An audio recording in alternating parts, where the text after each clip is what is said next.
आपने बिजनेस करने का कैसे सोचा और एंटरप्रेन्योर बनने का कैसे सोचा? मीन्स 18 ईयर्स से मैं योग करती आ रही हूँ। योग में ही मुझे आगे जाना था। जब कोई साथ छोड़ता है तो भगवान किसी न किसी को हमारे लिए भेजते हैं। आज की डेट में इमोशंस बहुत जल्दी आते हैं, गुस्सा बहुत जल्दी आता है, रोना बहुत जल्दी आता है, हम लड़ाई झगड़े में बहुत जल्दी फंस जाते हैं। इमोशन से डील करना कितना महत्व था योगा का? योग ने तो मुझे बहुत कुछ दिया है, बहुत कुछ सिखाया है।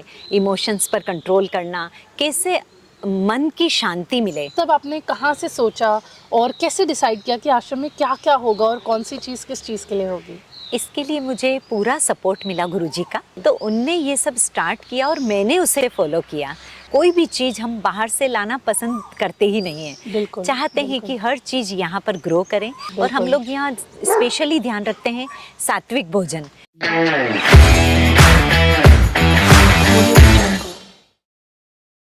Hello and welcome back to another episode of the Female Founders Podcast. The aim of this podcast is to highlight women's stories who have been doing exceptionally well. और आज मेरे साथ है Meenal ji. Welcome Meenal. Thank you. Hello. Hi. Hi. ये मैं एक आश्रम में हूँ विच इज़ कॉल्ड सत्यधारा आश्रम। इट इज़ ब्यूटिफुल, आपको यहाँ ज़रूर आना चाहिए। ये आश्रम ये 4 साल से चला रही हैं। इससे पहले 2 साल she had her studio also in Indore. और आज मेरी कोशिश ये रहेगी कि मैं इनकी लाइफ जर्नी से, इनकी स्टोरी से, इतने ब्यूटीफुल आश्रम को ये अकेले अपने को फाउंडर के साथ कैसे चलाती हैं, इनका क्या एक्सपीरियंस और उससे हम क्या सीख सकते हैं। तो हम शुरू करें। Yes. Welcome to the show first of all.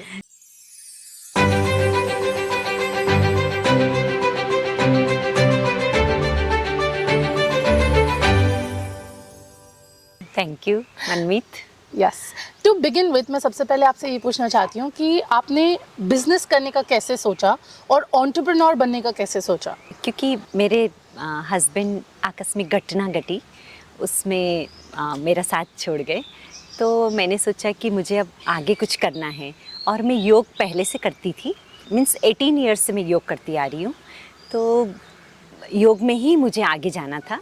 तो जब कोई साथ छोड़ता है तो भगवान किसी न किसी को हमारे लिए भेजते हैं। बिल्कुल। तो मुझे एक गुरु मिले, तो डॉक्टर राधेश्याम मिश्रा।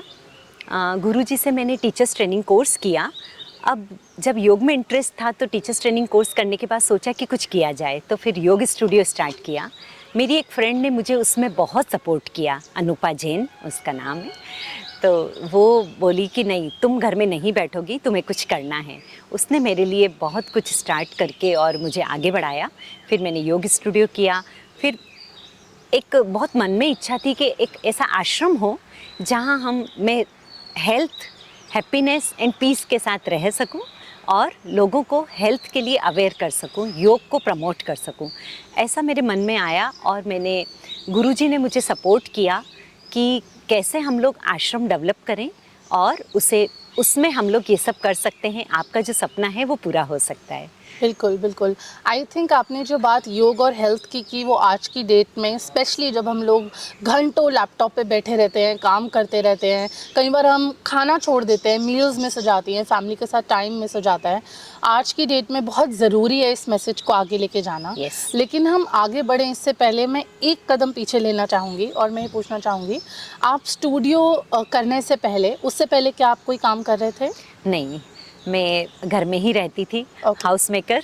Okay. और कभी मैंने कुछ करने का सोचा भी नहीं था। Okay. क्योंकि शादी करके जब मैं आई तो कुछ ऐसा देखा नहीं था मैंने कभी कि मुझे कुछ करना है। बिल्कुल। फिर जब ये ऐसी घटना घटी तो मैंने कुछ करना शुरू किया। इवन जब मैं पहले ये करने के पहले घर में मुझे चेक फिल करना भी नहीं आता था कि कैसे चेक फिल करते हैं। हस्बैंड जो बोलते थे यहाँ साइन करना, कर दिया, बिल्कुल। हो गया। और घर में रहकर बच्चों के साथ, हस्बैंड के साथ बस मस्ती मौज और बिल्कुल। घूमना फिरना यही होता था। मैं कहीं कुछ वर्क नहीं करती थी। बिल्कुल। आई थिंक आप कह रहे हैं कि आप वर्क मतलब प्रोफेशनल वर्क नहीं कर रहे थे, लेकिन मुझे लगता है कि आज की डेट में घर संभालना भी, और मुझे लगता है वही एक स्किल है जो शायद आज आपको इतना बड़ा आश्रम चलाने में हेल्प करता है। Yes. कि पूरे घर को बांध के रखना, सबका ध्यान रखना, अपने से पहले दूसरों का सोचना, वो एक जैसे हाउस वाइफ या हाउस मेकर में ही सबसे बड़ा स्किल होता है, वर्किंग वुमेन में भी वो स्किल नहीं होता है जो शायद हाउस मेकर्स में Yeah. होता है। पर आई एम श्योर वो लाइफ चेंजिंग मोमेंट ने आपको बहुत कुछ सिखाया होगा कि लाइफ बहुत अनसर्टेन है और चीज़ें बदल सकती हैं। Yes. हमें उसके लिए प्रिपेयर्ड रहना है। लाइफ में इतना बड़ा टर्न देखने के बाद क्या आपने ऐसी कुछ चीज़ें की कि आप खुद को संभाल पाओ, अपने बच्चों को संभाल पाओ? क्या आपने कुछ प्रैक्टिसेस या रिचुअल्स, मैं ये क्वेश्चन इसलिए पूछ रही हूँ क्योंकि कई बार लोगों को काम में स्ट्रेस होता है, क्लाइंट ने कुछ बोल दिया या किसी पेमेंट रुक गई, तो हम उतनी छोटी सी चीज़ पे भी स्ट्रेस ले लेते हैं, और ये तो लाइफ का इतना बड़ा चेंजिंग मोमेंट है। तो क्या आपने ऐसी कुछ प्रैक्टिसेस की जिसकी वजह से आपने खुद को संभाला, अपनी फैमिली को संभाला? जैसा मैंने बताया कि मैं योग शुरू से करती आ रही हूँ, योग ने ही मुझे सब कुछ सिखाया है। जो मेरा विल पावर इतना स्ट्रॉन्ग रहा है हस्बैंड जाने के बाद, तो उस विल पावर स्ट्रॉन्ग होने की वजह से मैंने इतने बड़े सिचुएशन को भी बहुत इजी वे में उसे संभाला। 2 बेटियां हैं मेरी, तो एक बेटी की मैरिज की, दूसरी बेटी अभी मिलान में पढ़ रही है। तो ये सब मुझे योग से ही मिला। योग हमें सिखाता है कि कैसे अपने आप को जानना है और पहचानना है, हाँ जी, तो उससे मैं आगे बिल्कुल। बढ़ी हूँ। ठीक है, तो मैं ये जानना चाहूँगी कि आपने बोला आप 18 साल से योग कर रहे हैं, लेकिन ऐसा कोई एक दिन रहा होगा जिस दिन मीनल जी ने सोचा होगा या किसी से सीखा होगा कि मुझे योग करना चाहिए, तो वो कौन सा दिन था जब आपने योग करना शुरू किया, और वो कौन इंसान था जिन्होंने आपको they introduced you to yoga and the world of yogic life? Actually सुनते आए थे कि योग करना है, तो घर में रहकर हम कैसे योग कर सकते हैं वो मैंने समझा। और एक टीचर, पहले क्या ऐसे स्टूडियो नहीं हुआ करते थे, ना ही मेरे नॉलेज में थे। एक हेमलता शर्मा करके टीचर हैं, उनसे मैंने सबसे पहले, मुझे मेरी फ्रेंड ने बताया कि वो बहुत अच्छा योग सिखाती है और घर पर भी आ जाती हैं। तो फिर मैंने उनको घर के लिए इनवाइट किया, फिर वो मेरे घर आकर मुझे योग सिखाने लगी। एक नीचे कम्युनिटी हॉल है, वहाँ हम योग करने लगे। धीरे धीरे मेरा इंटरेस्ट बढ़ता गया, और फिर मैं जब उनका छोड़ना योग हुआ, मेरी एक फ्रेंड ने योग स्टूडियो स्टार्ट किया, तो मैंने उसके यहाँ जाकर योग करना शुरू किया। राइट। उसने ही मुझे मिलवाया गुरुजी से, और फिर बोला कि तुम भी टीचर्स ट्रेनिंग कोर्स करो और अपना स्टूडियो स्टार्ट करो। हाँ जी, और मुझे पता है कि आज की डेट में आपके पास वो सर्टिफिकेशन है कि आप किसी और को भी योगा सिखा सकते हो, किसी और को भी वो स्किल दे सकते हो जो आपने सीखा था स्किल। मैं ये भी जानना चाहूँगी कि इमोशंस जो होते हैं आज की डेट में, स्पेशली आज की जो हम थोड़ी मटेरियलिस्टिक लाइफ जी रहे हैं, इमोशंस बहुत जल्दी आते हैं, गुस्सा बहुत जल्दी आता है, रोना बहुत जल्दी आता है, हम लड़ाई झगड़े में बहुत जल्दी फंस जाते हैं, और मुझे लगता है शायद योगा की वजह से आपको इमोशंस पे भी कंट्रोल आया होगा। तो योगा ने आपकी लाइफ में सिचुएशन या इमोशन से डील करना कितना महत्व था योगा का? योगा का 100% महत्व रहा है इमोशंस पर कंट्रोल करना।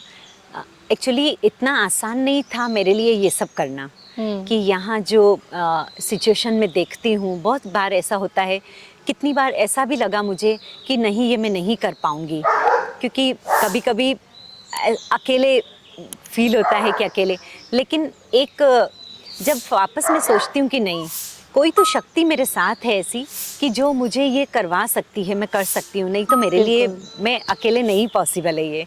बट योग ने तो मुझे बहुत कुछ दिया है, बहुत कुछ सिखाया है। इमोशंस पर कंट्रोल करना, कैसे मन की शांति मिले, बिल्कुल, ये बिल्कुल। सिखाया है। आज की डेट में मुझे लगता है मन की शांति, और मैं उन सब में से हूँ, मैं अगर बोल रही हूँ आज की डेट में तो I am a part of the crowd.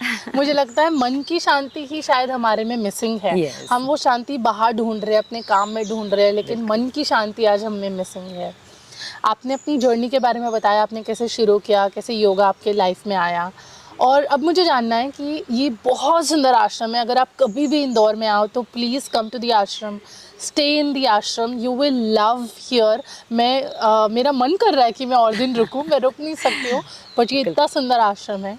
ये आश्रम आपने कब शुरू किया, और ये आश्रम कैसे शुरू हुआ, उसकी स्टोरी बताइए। यस, ये आश्रम की स्टार्टिंग हुई 2019 में। हमने पहले ये जगह रेंट पर ली थी। Teachers Okay. ट्रेनिंग कोर्सेज होते हैं हमारे हम लोग 3 प्रोग्राम करते हैं यहाँ पर। एक शॉर्ट प्रोग्राम है जो 3 डेज़ का होता है, योगा रिट्रीट। एक प्रोग्राम होता है थेरेपी, आयुर्वेदा थेरेपी। एक प्रोग्राम होता है टीचर्स ट्रेनिंग कोर्स। तो टीचर्स ट्रेनिंग कोर्स के लिए हम लोग पहले अलग अलग रेंट पर प्लेसेस लेके और गुरुजी के साथ में वॉलेंटियर करती थी, किया करते थे। तो फिर ऐसा मन में आया कि क्यों नहीं हम एक ऐसी जगह बनाएं जहां स्टूडेंट आकर बहुत अच्छे से पीसफुली रहे और वहीं कोर्स करे। तो ये सोचकर ये आश्रम बनाया गया और 2020 2020 में हमने इसका इनॉग्रेशन किया। Right. तो आज इस आश्रम को कंप्लीट 4 साल हो गए हैं और उसके बीच में कोविड भी आ गया था। मैं वही तो आपसे 1.5 पूछने साल वाली थी कि जब आपने बताया कि 2019 में आपने सोचा, 2020 में आपने मुझे बताया था कि मार्च में इनॉग्रेशन हुआ था Inauguration और मार्च ही वो टाइम था जब कोविड आया था। COVID। और मुझे ये समझ आता है कि इतनी बड़ी जगह बनाने के लिए पैसे लगते हैं, फाइनेंसेस लगते हैं। तो उस टाइम पे आपने कैसे चीज़ों को मैनेज किया कि जब आपने इतना इन्वेस्टमेंट किया, एक चीज़ शुरू करने का सोचा और एकदम से एक सेटबैक आ गया, एकदम से झटका लगता है, तो वो चीज़ को आपने कैसे मैनेज किया और उस टाइम पे इस सिचुएशन को कैसे हैंडल किया? एक्चुअली बताऊं तो मेरे हस्बैंड काफ़ी फाइनेंशियली शुरू से स्ट्रांग रहे हैं। तो वो जो पैसा छोड़कर गए थे वो मैंने एक अच्छे काम के लिए यूज़ करने का सोचा और वो मैंने यहाँ लगाया। उस बीच में ये भी हुआ कि वो जो कॉलोनाइज़र थे, तो एक कॉलोनी कुछ बीच में इनकम्प्लीट थी, तो मैं कॉलोनाइज़र बनी। मीन्स मैंने कोई पेपर भी नहीं पढ़ा था प्रॉपर्टी का कि कैसे पेपर को पढ़ा जाता है और कैसे उसे किया जाता है, लेकिन वो सब मैंने समझा और वो सब पेपर पढ़ने के बाद मुझे ये लगा कि मैं ये कर सकती हूँ। फिर मैंने नीमच में थी कॉलोनी, एवरी वीक मैं मॉर्निंग में 4:30 बजे की ट्रेन से नीमच जाती थी। कुछ ऐसी रजिस्ट्री इकट्ठा होने देती थी कि 4-5 हो जाएगी रजिस्ट्री तो मैं आऊँगी। तो ऐसे 5-6 रजिस्ट्री जब इकट्ठी हो जाती थी करवाना, तब फिर मैं जाकर और 9 o'clock वहाँ पहुँचती, दिन भर ये काम करती और 6 o'clock की ट्रेन से वापस इंदौर आती, 11 बजे घर पहुँचती। तब घर में कोई नहीं होता था, दोनों बेटियां बाहर रहती, तो मैं अकेले ये सब मैनेज करती। तो ऐसे करके मैंने वहाँ से जो भी हमारा पैसा आता था, क्योंकि मेरी ही वो मेहनत का पैसा था तो वहाँ से जो भी पैसा आया मैं यहाँ लगाती गई।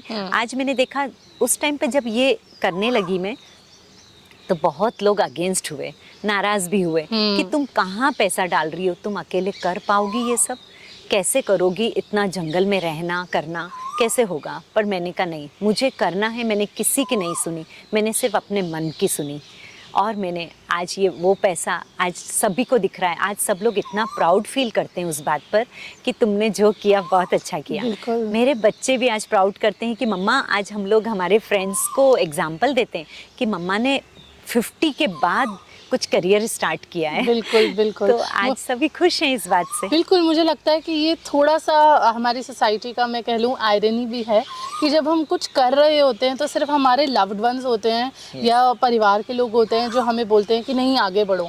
बहुत सारे लोग परिवार में से ही उंगली भी उठाते हैं, लेकिन जब हम अच्छा कर जाते हैं तो वही लोग होते हैं जो दूसरों को जाके बताते हैं कि अरे देखो कितना अच्छा किया। Really। और उस टाइम में वो कर पाना, जब लोग उंगली उठा रहे हैं, बहुत बड़ी बात है। बहुत हिम्मत लगती है उस चीज़ को करने की। तो आपने 2020 में आश्रम का इनॉग्रेशन किया, उसके बाद आश्रम की जर्नी कैसे रही? मतलब कैसे लोगों को आपने बताना शुरू किया? आपके पहले क्लाइंट्स या कस्टमर्स, जैसे हम मार्केटिंग की नॉलेज में कहते हैं, आपको कैसे मिले? वो जर्नी कैसी रही? एक्चुअली जब मैं इंदौर में रहती थी, मेरे हस्बैंड का काफ़ी बड़ा सर्कल रहा है। ओके। तो काफ़ी पहचान के थ्रू भी आश्रम में लोग आए कि आफ्टर ऑल मैंने खोला है। जब पता चला कि आश्रम इतना अच्छा बना है तो सभी लोग आने लगे। पहले सब रिलेटिव्स आए, फ्रेंड्स आए, धीरे धीरे पता चला। माउथ पब्लिसिटी से हमने इसे आगे बढ़ाया, क्योंकि हम चाहते थे कि ये माउथ पब्लिसिटी से ही इसका प्रमोशन हो। इसलिए ये चाहते थे कि लोगों को आश्रम की वैल्यू पता हो। लोग ये सोचकर यहाँ नहीं आए कि ये कोई पार्टी प्लेस है, कि यहाँ आकर पार्टी करना है और चले जाना है। वो नहीं होना चाहिए। हम चाहते थे योग को प्रमोट करना, हेल्थ से जुड़ी हुई सारी बातें यहाँ हो, हेल्थ के लिए लोग आए। और 8 मार्च 2020 में एक और इनोग्रेशन हमने आयुर्वेदा का किया था वुमेंस डे के दिन, ओह। क्योंकि मैं चाहती थी, मैंने चूज़ किया वही दिन। Yeah. और जब कोविड आ गया, जब 22 मार्च को कोविड आया, तो फिर थोड़ा सा स्ट्रगल था कि आश्रम में कैसे उसे मैनेज करें, जो भी स्टाफ है उसे कैसे हम सैलरी पर कंटिन्यू करें। तो वो भी सब हमने फेस देखे, वो भी निकल गया धीरे धीरे, क्योंकि मेरे पास बैकअप था, पैसा था। तो मैं धीरे धीरे इसमें लगाती, क्योंकि मुझे पूरा विश्वास था कि आज ये पैसा जो भी मैं लगा रही हूँ मुझे ज़रूर रिटर्न होगा, ज़रूर बिल्कुल। मिलेगा।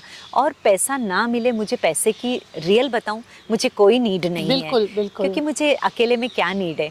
बच्चे दोनों सेटल हैं, और पैसे की वजह से मैंने बिल्कुल ये आश्रम में कुछ भी बिल्कुल। एक्टिविटी नहीं करती हूँ।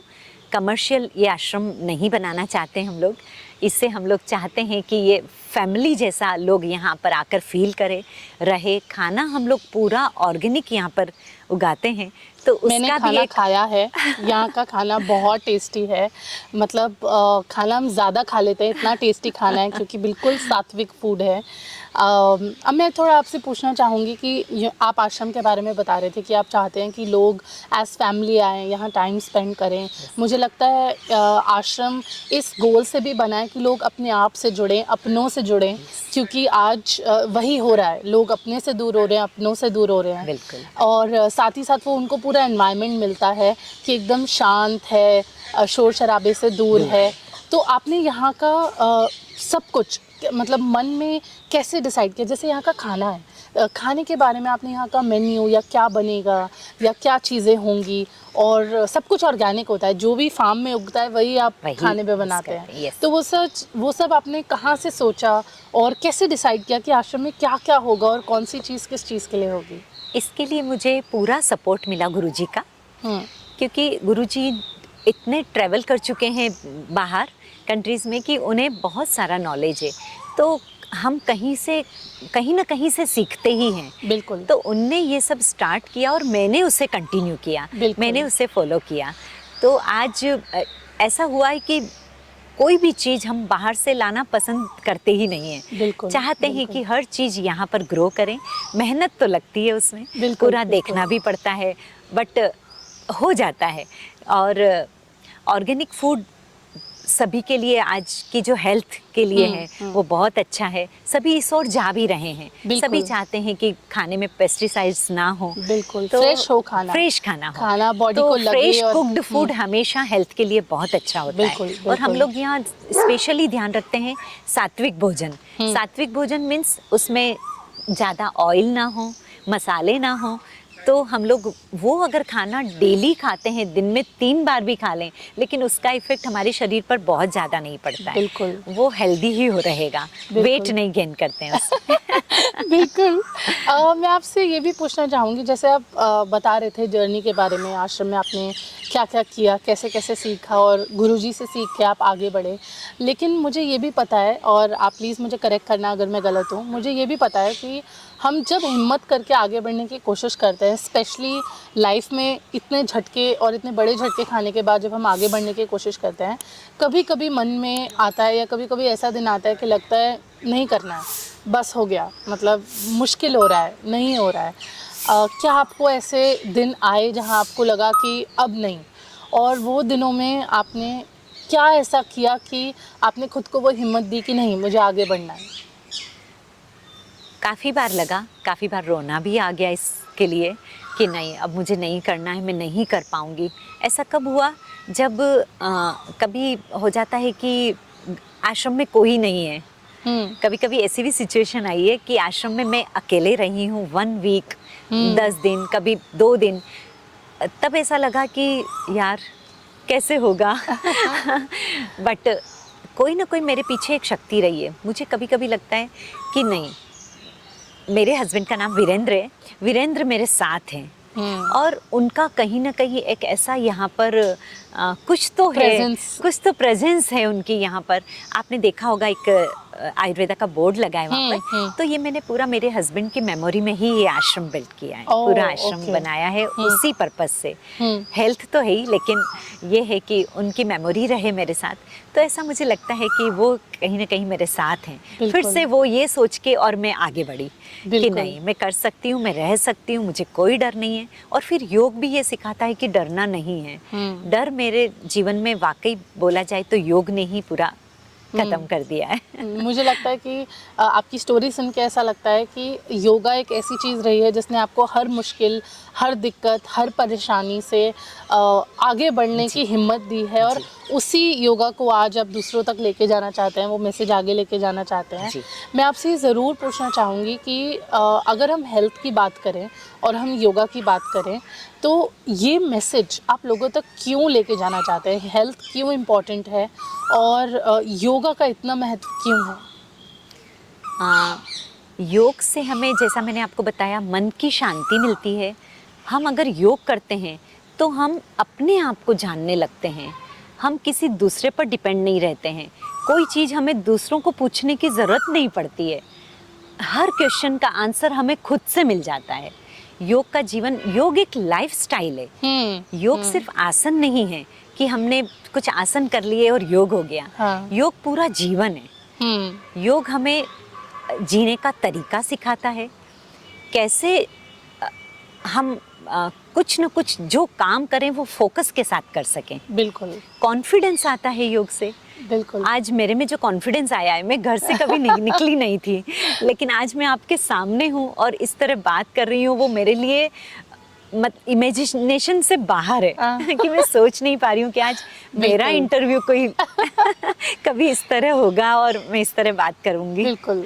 तो ये मुझे सब कुछ योग ने सिखाया है। अच्छा, मुझे एक चीज़ पूछनी है, आप योगा हर रोज़ करते हैं? डेली मैं योग करती हूँ। कितनी देर? 1 घंटा। अच्छा, और आप सुबह के टाइम करते हैं? कोई टाइम फिक्स है या जब आपको टाइम मिल जाए? वैसे सुबह के टाइम ही करती हूँ, लेकिन अगर मॉर्निंग में कभी यहाँ पर ज़्यादा रश है, मुझे काम है जल्दी, मुझे सभी के लिए, अगर मैं यहाँ हूँ तो फिर मैं सुबह ही योग करती हूँ। ओके। क्योंकि सभी के साथ भी करना होता है, क्योंकि मुझे क्लास भी लेनी होती है। बिल्कुल, तो बिल्कुल। मेरा भी हो जाता है, क्लास भी हो जाती है। और जब कभी कोई नहीं होता है तो मैं अपनी प्रैक्टिस रूम में 1 घंटा सुबह ही करती हूँ। Okay, okay. आपने बोला कि योगा एक लाइफस्टाइल है, जीने का तरीका है। तो अगर आप सभी को जो हमें सुन रहे हैं, स्पेशली फीमेल्स, क्योंकि वो एक रोल प्ले नहीं करती हैं, वो कितने रोल्स प्ले करती हैं। तो अगर हम बोलें कि एक चेकलिस्ट है, पॉइंट 1, पॉइंट 2, पॉइंट 3, अगर आप ये चीज़ें कर रहे हो तो आप कह सकते हो कि आप योगिक लाइफस्टाइल की तरफ जा रहे हो। तो क्या वो चेकलिस्ट होगी? क्या वो 3-4 चीज़ें होंगी जो हर इंसान को, हर लड़की को करनी चाहिए अपनी लाइफ में एक योगिक लाइफस्टाइल के लिए? उन्हें योगिक लाइफस्टाइल के लिए सबसे पहले डिसिप्लिन, कि कैसे हम हमारा रूटीन जो है उसे डिसिप्लिन में ले आएं।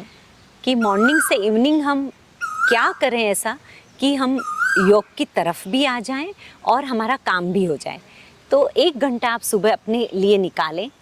अगर आप मॉर्निंग में जल्दी उठना शुरू कर दें तो शायद ये पॉसिबल है, क्योंकि वो जो सुबह 6 to 7 का टाइम है, अगर वो हम अपने लिए निकालें फिर तो हम दुनिया के लिए हो जाते हैं। बिल्कुल। तो वो टाइम हम अपने लिए निकाल कर और योग को सीखें। अगर आप योग करते हैं डेली तो आप अपने आप को जानते हैं। जैसा मैंने पहले भी बताया, बार बार कहना चाहूँगी कि मन की शांति तभी मिलती है जब हम अपने आप को जानने लगते हैं। और खाने में क्या ध्यान रखना चाहिए, या किस चीज़ का, कैसे टाइप का खाना खाना चाहिए, कितने बजे सोना चाहिए?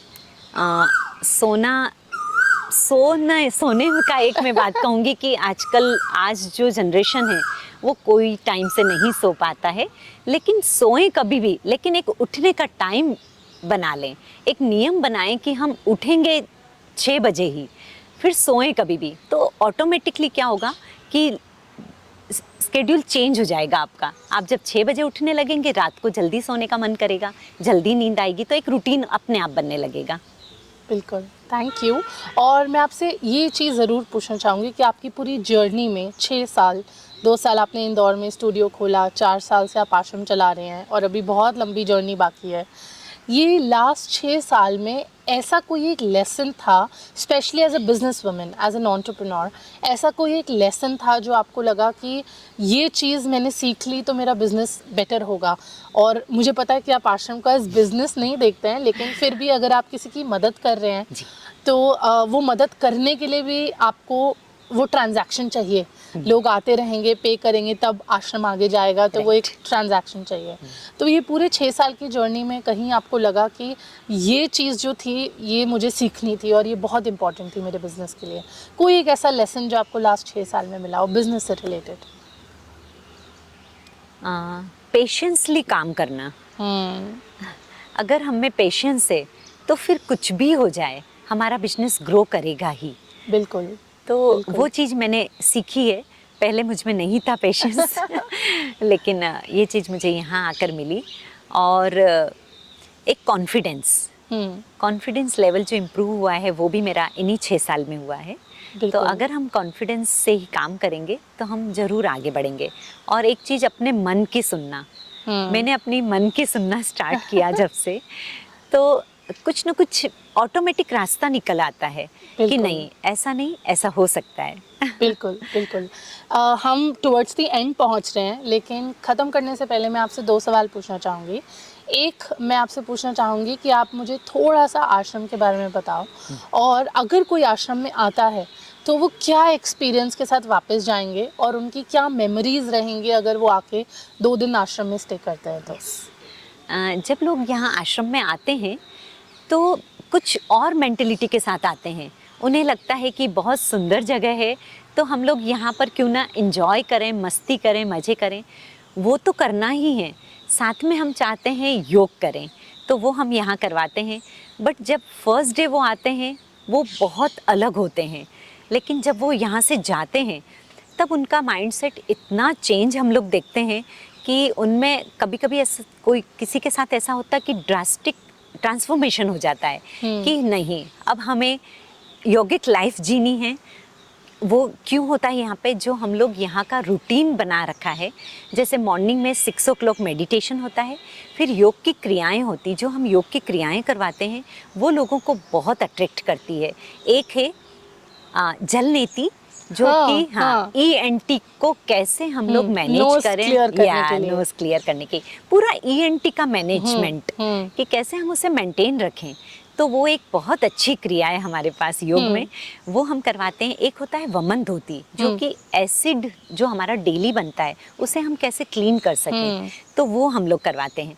और जो लोग 2 दिन यहाँ रह जाते हैं तो उन्हें हम 1 दिन फ्रूट डाइट पर रखते हैं, ओके। जो योगा रिट्रीट के लिए आते हैं। तो कुछ एक लाइट फूड होता है। उसके बाद जो नेक्स्ट डे हम लोग शंख प्रक्षालन करवाते हैं, एक क्रिया होती है जिसमें हम लोग इंटेस्टाइन क्लीन करवाते हैं। ओह! तो वो एक हेल्थ के लिए बहुत ज़रूरी है, पेट की, क्योंकि आपने सुना होगा कि ज़्यादातर 80% बीमारियां पेट से शुरू होती है। अगर खाने आपका से सब खाने शुरू से तो सबसे पहले हम Yeah. बोलते हैं कि थोड़ा कम खाएं थोड़ा लिमिट में हम लोग हर चीज़ करते हैं तो वो हेल्थ के बिल्कुल, लिए अच्छा ही बिल्कुल, होता है। तो बिल्कुल। ये सब हमारे यहाँ जब लोग कर कर जाते हैं तो उन्हें एक बहुत लाइट फील होता है और वो चाहते हैं बार बार आना। ऐसे हुआ ही है कि एक जना यहाँ पर कम से कम 4 बार आया है। जैसे मैं और वापस आऊँगी ही आऊँगी। मतलब लोग रिपीट में ही आना चाहते हैं, तो इसी से हमें लगता है जब लोग रिपीट में आते हैं तो हमें बहुत खुशी होती है बिल्कुल। कि नहीं उन्हें कुछ तो यहाँ अच्छा लगा है, कुछ तो वो लेकर गए हैं तभी वापस आए हैं कि हमें फिर से चाहिए वो सब। बिल्कुल, क्योंकि ये बिल्कुल। लाइफस्टाइल सभी को बहुत पसंद आती है। जब बिल्कुल। लोग शुरू करते हैं इसे करना तो सभी चाहते हैं कि हम क्यों ना इस तरह रहें, बट बिल्कुल। जाने के बाद वापस ये हो जाता है। तो हम लोग ये कहते हैं, एक ही चीज़ बोलते हैं, हर 3 महीने में 3 दिन यहाँ के लिए निकालिए, 3 ताकि वो दिन यहाँ आ जाए, कंसिस्टेंसी बनी रहे। राइट, तो हेल्थ राइट। मेंटेन रहेगी। बिल्कुल, बिल्कुल। एक आखिरी सवाल मैं आपसे पूछना चाहूँगी। आपकी लाइफ जर्नी में आपने काफ़ी कुछ देखा है और आपकी खुद की लाइफ में एक ट्रांसफॉर्मेशन रही है। My community is about female founders, and जब हम फीमेल्स की बात करते हैं तो वो सिर्फ एक रोल प्ले नहीं करती हैं, वो मल्टीपल रोल प्ले करती हैं।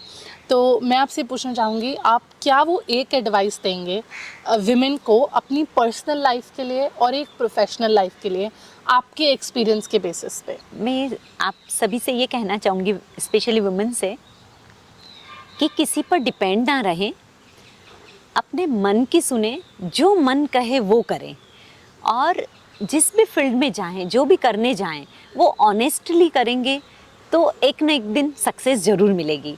और हो सकता है कि आपका मन कहे कि ये नहीं करना है, लेकिन फिर से उसे आगे बढ़ें और करते रहें। Thank you so much Meenal ji. सबसे पहले मुझे ये आश्रम में होस्ट करने के लिए, इतना अच्छा एक्सपीरियंस देने Thank के you, लिए, मनमीत। इतना टेस्टी खाना देने के लिए। मैं अपने से ज़्यादा खा रही हूँ, खाना इतना टेस्टी है। और टाइम निकालने के लिए to share your story, because मुझे लगता है कि आपकी स्टोरी सुन के ऐसी बहुत सारी फीमेल्स हैं जिनको हिम्मत मिलेगी आगे बढ़ने की, बिजनेस बिल्ड करने की, पर्सनल लाइफ में आगे ग्रोथ देखने की। So thank you so much. Thank you Manmeet. Thank you.